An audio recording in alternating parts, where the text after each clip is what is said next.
Okay, so let's start with our balanced chemical equation. So we have sulfuric acid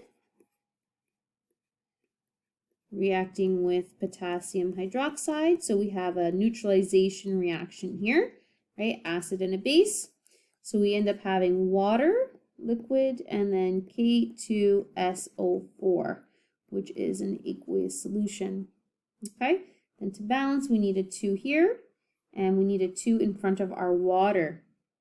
So we're told we have a 10 milliliter sample. So let's go ahead and put that into liters, 0.01 liters. And this is what we actually want to solve the concentration for. We're told here we have a volume of 15.9 milliliters, which is 0.0159 liters. And the concentration is 0.150 moles per liter. Okay, so we have enough information to find the moles of potassium hydroxide by doing C times V. So it's 0.150 moles per liter times 0.0159 liters.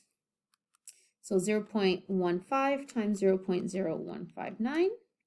So we get 2.385 times 10 to the negative 3 moles. And we're going to set up our mole ratio to solve for moles of sulfuric acid.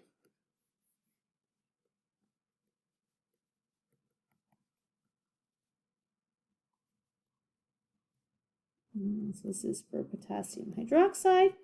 So the ratio here is 2 to 1, or 1 on top, I should say, for H2SO4 to 2KOH. So our X ends up being that value essentially divided by 2. So we get 1.1925 times 10 to the negative 3 moles. And that is for H2SO4. So the last step to this, we want to solve for C.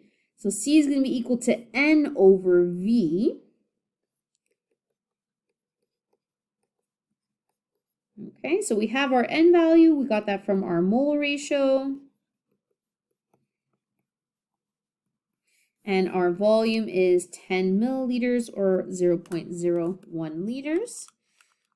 So let's calculate this. So it's 1.1925 times 10 to the exponent negative 3 divided by answer. So we get here 0.11925 moles per liter. So if we look at our values for sig figs, so we have 4 and then 3 and 3. So we're going to use 3 sig figs. So it should be 0.119 moles per liter.